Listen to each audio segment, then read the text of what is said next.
Survei Pilkada Muna, manakah yang benar?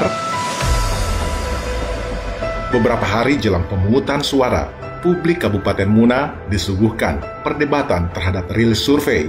Kubu terbaik maupun Rapi masing-masing berusaha meyakinkan konstituen bahwa survei yang memenangkan kubu mereka lah yang benar. Lantas, manakah yang benar-benar menang? Untuk melihat indikasi kemenangan, tidak ada salahnya kita berpatokan pada survei. Tetapi, sudah menjadi pengetahuan umum bahwa survei politik saat ini bukan hanya sekedar menjadi patokan atau rujukan untuk mengukur kekuatan, tetapi juga menjadi pesanan untuk membentuk dan menggiring opini masyarakat.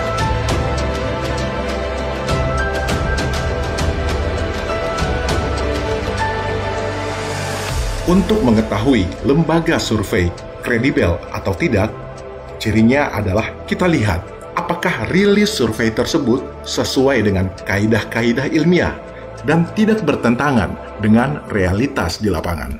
Karena survei sejatinya adalah laporan dari sebuah realitas atau data dari sebuah fakta.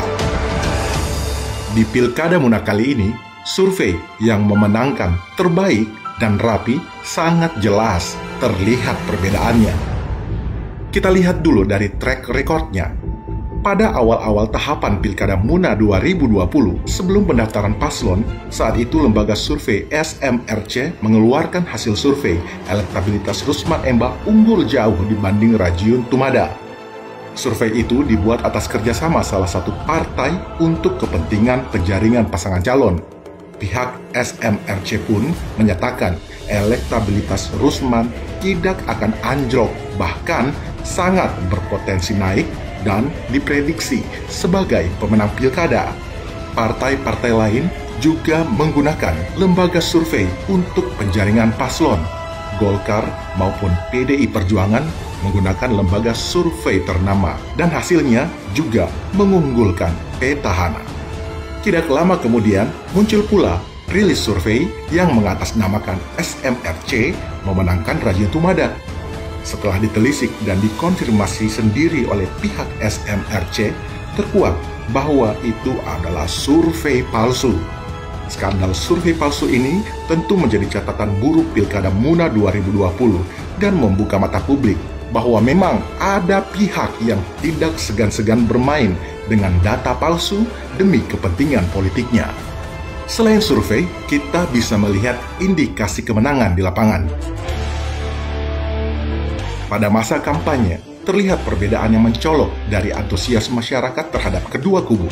Pada kampanye paslon terbaik, terlihat masyarakat sangat antusias menyambut dan mengikuti kampanye terbaik walaupun dibatasi dengan protokol pencegahan COVID-19. Tetapi antusias dan spontanitas yang terjadi secara organik di lapangan, luapan massa di kampanye terbaik tidak dapat dibendung. Hal ini bisa kita saksikan bersama bagaimana masyarakat setempat berdiri menunggu di sisi kiri kanan jalan di sepanjang jalur yang dilewati rombongan paslon terbaik.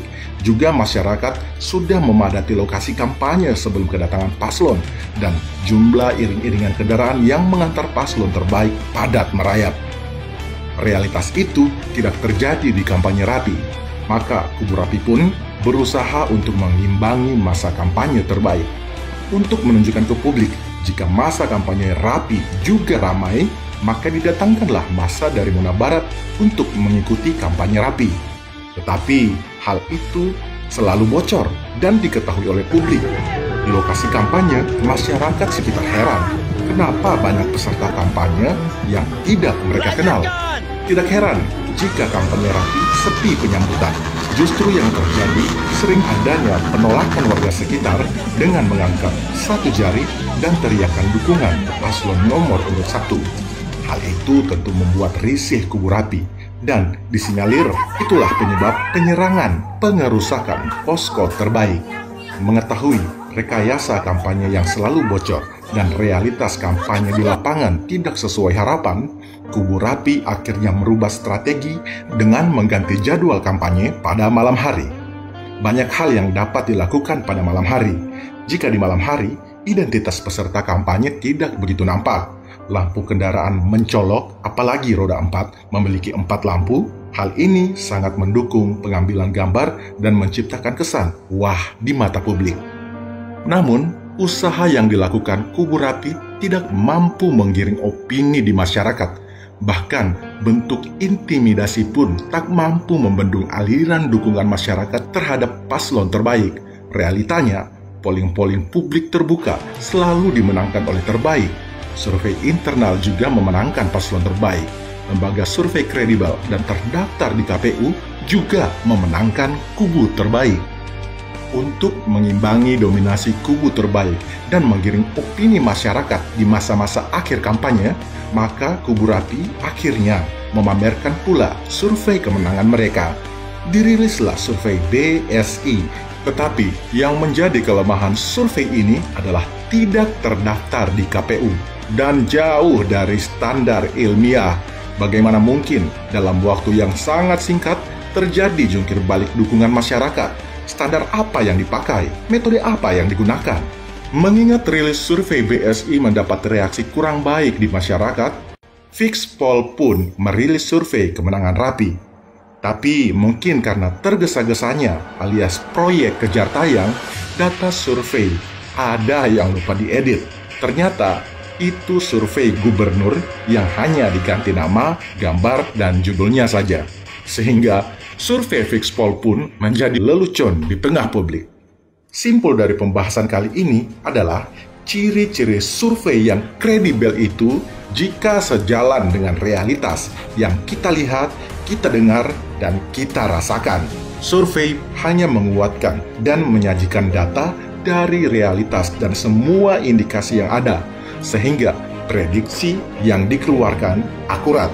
Jika survei menyuguhkan karangan bebas yang bertentangan dengan realitas di lapangan, dipastikan hasilnya adalah zong. Dari perbandingan survei terbaik dan Rapi, mana yang benar dan siapa yang menang? Silahkan Anda yang menyimpulkan.